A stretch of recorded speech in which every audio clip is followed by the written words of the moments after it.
define marriage? I believe that marriage is the union between a man and a woman.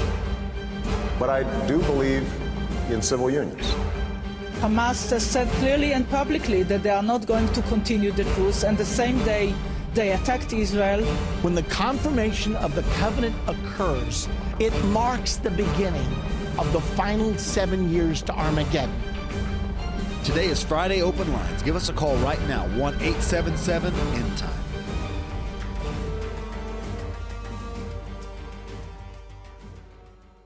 Look, there are two things I don't discuss: politics and religion. In my house, we don't talk about politics and we don't talk about religion. I'll talk to you about anything except politics and religion. I never talk about politics and religion. Politics determines how we'll live here on earth. Religion determines how we'll live forever. I'm Irvin Baxter. I think it's time we talk about it.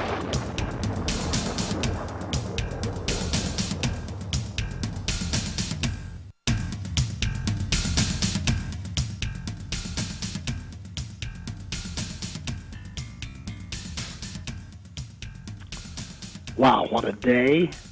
As we have watched the developments in Egypt, we've watched the demonstrations in the streets, the battles between the Egyptian police and the demonstrators. We're watching the United States of America attempt to straddle the fence, to stand for possibly what is right, and at the same time, remember that Mubarak may be overthrown or he may not, and we want to preserve our influence with Egypt, whichever the case may be. And so you'd have to say we've taken very much of a non-stance on some things, saying that, yes, there should be free elections, and yes, there should be freedom of speech, and the Internet should not be turned off, but at the same time that the new leaders should be chosen by elections. All the time very much aware that the government of Hosni Mubarak, who has ruled Egypt for 30 years, could be toppled at any time. Add to that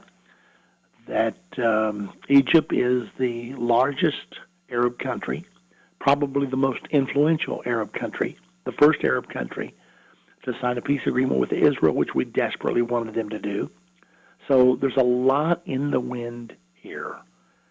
And if an Islamist regime takes over Egypt, banishes all Christianity, banishes all opposition, and especially should be aligned with Iran, well, it's almost too difficult to contemplate. But this is Open Line. It is Friday, and at the outset, let me remind you that I am actually doing this program today from Poplar Bluff, Missouri, where we will be having a prophecy conference this evening right here at the Holiday Inn, 2781 North Westwood Boulevard, Poplar Bluff. That will be at 7:30. There is no admission charge. We will receive a free will offering to defray the expenses of the meeting. So anyway, if you're in the area, we certainly would invite you to come out. I think it's going to be an interesting discussion. Not only am I going to be speaking on some issues, but we also are going to have an open forum time, because there's so much happening in our world right now, and I know there are questions that sometimes are left hanging. Well, we're not going to do that tonight. We're going to open it up and let you ask questions from the floor. So it's going to be a great evening. If you can make it, it's going to be a lot of fun and very, very interesting, too. JT is anchoring our program back at our studios in Plano, Texas. And JT, just as soon as you are ready, we're going to start. This is Open Line. If you want to be on the program with us today, here's the number, 877-END-TIME. That's 877-END-TIME. Or if you like the numbers better, it's 877-363-8463. So call right now. It's your day. We're going to try to get to all callers that we possibly can. And also, if you'd like to call our operators, perhaps you need to talk to someone about our tour to Israel, that number is 1-800-END-TIME. But to be on with us, 877-END-TIME. And JT, back to you. Okay, Irvin, we're going to get started today right here in Texas with Doug, who's listening or watching on the internet. Doug, you're on politics and religion. How you doing? Doing great. How are y'all? Very good. My question today, Brother Baxter, is about Daniel chapter 8. I wanted to ask about the goat that had the big horn and it was broken and the 4 smaller horns came up from it. Yes. And I was wanting to know what, in your opinion, what do you think those 4 horns are? Is that how Alexander the Great's, how his country was divided after his death? Or is that the beast that Daniel talked about in chapter 7? No, that he-goat definitely was the Grecian Empire. It says it right there. I think it's verse 20 or 21 of chapter number 8. It calls the he-goat the king of Greece. And the one horn, we know that a horn on a beast always symbolizes a king. The 10-horned beast has 10 kings. But this particular kingdom had one, speaking of Alexander the Great. But when he was killed, and that horn was broken, his empire then divided into 4 sections because 4 horns came up in the place of the one. And history tells us that there were 4 generals that took 4 parts of his kingdom, and those kingdoms became Thracia, Macedonia, Syria, and of course the Grecian Empire, what was left of it. So it's my understanding that that is what those 4 horns are, and then we know that it makes a quantum leap to the end time then in the passage, and it says that one of the horns in the end time, in the latter days, will come up and become very great and ultimately becomes the Antichrist. Many people think that that is Syria, and they've conjectured that the Antichrist has to be Syrian or Assyrian.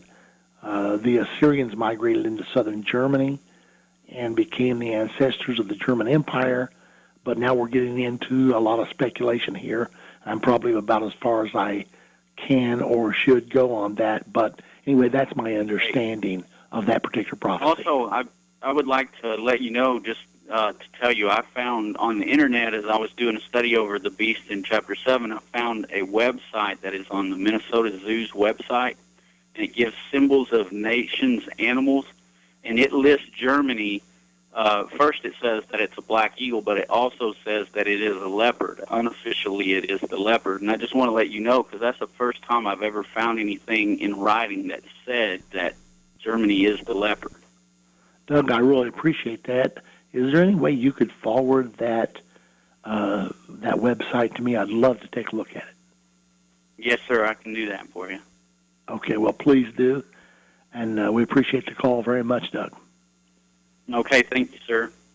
All right, thank you very much.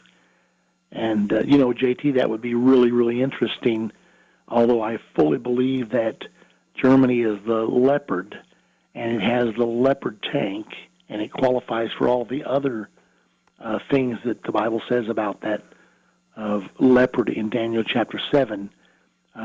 We'll certainly be looking forward to Doug's information, because that's just one more link strengthening what we've been teaching for a long, long time. Okay, let's go to our next caller. Okay, we're going to go to Paul, who is also listening and watching on the internet in Minnesota. Paul, you're on the air. What do you have on your mind today? Paul, are you there? Okay. Hello? There he is. Hello, Paul. You're on the air. Hi. Hello, Brother Baxter. This thing with Lebanon, I know I asked you a question several months back. Here's a new scenario. Do you think that this Lebanon thing going on, do you think this could be something that might spark World War III? Well, we talked about that a little bit on the program yesterday, because... Okay. Well, my other comment would be, it's just a thought. It's, this has been been on my heart for a while, and I'll just try to be really quick and brief. There's another couple websites. They put DVDs out if you want to buy them, and if you can't buy them, you can download them for free. It's just an idea. I think a lot of people could get the information a lot of this information, maybe a lot of people just can't even afford the DVDs. Maybe if they could just download it for free, then all that information would get out even in more directions. It was just a thought.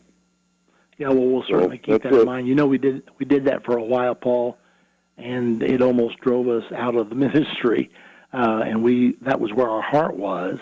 However, we found out that we were not going to be able to survive, so we tried to make these as affordable as they can be, and as soon as God makes a way, we'd love for everything to be on there totally free of charge. So you just be praying about that. We sure try to do that. I do want to back up to your first question, though, because it is the question of the day, and that is, we saw the developments in Lebanon with Hezbollah taking over Lebanon, which they now have done, and then we've also seen Tunisia.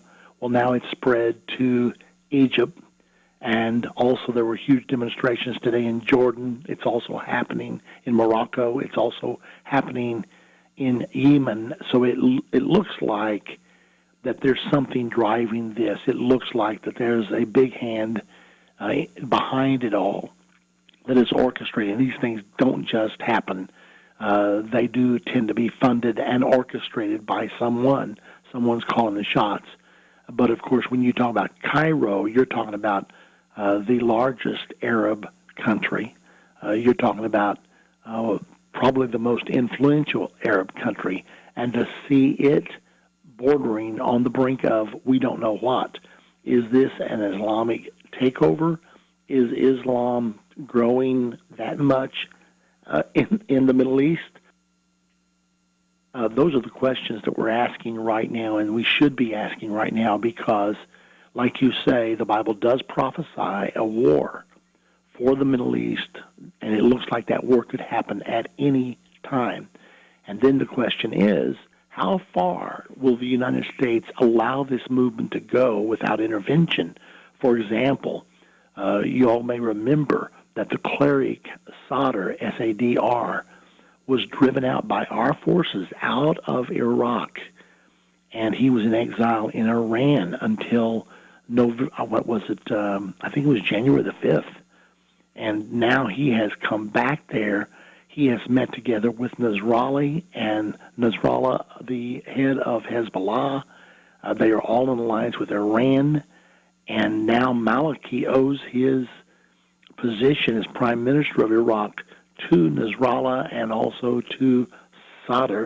And so consequently, what you've got here, the very forces that we were hoping to fight against as we are preparing to leave are now moving back in to take over. So and this time they're going to take over worse than before because they're now going to be in alliance with Iran. Iran now has sway over the leaders of Lebanon and Hezbollah, and then they also have sway over the people of Iraq. And if they, in fact, are behind the Muslim Brotherhood, and they are, the Muslim Brotherhood is supported by Iran, then if the Muslim Brotherhood ends up taking over Egypt, which many people think that could happen, then they would control that. So they will virtually have Israel surrounded with a radical Islamist regime which believes that Israel should be driven into the sea, that Israel should cease to exist. Every Monday at 9 p.m. Central on the Church Channel and at 10 p.m. Central on Daystar, Irvin Baxter presents End of the Age.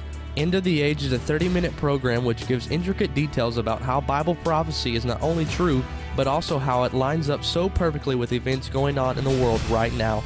Don't miss one End of the Age program every Monday at 9 p.m. Central on the Church Channel and at 10 p.m. Central on Daystar. Visit endtime.com for more details or call 1-800-ENDTIME. When you think about Bible prophecy or the end of the world, what comes to mind? War, destruction, famine, disease, 666, mark of the beast, antichrist, false prophet, 4 horsemen, trumpets, seals, and vials. What about 2012? How does all of this affect you as a teenager in today's world? Those are all good questions, but the thing to remember is that Bible prophecy was not put here for us to be afraid of it, but for us to know what is to come. When I was a kid, I used to pretend that I could see the future and predict what was going to happen. Well, with Bible prophecy, we can do just that.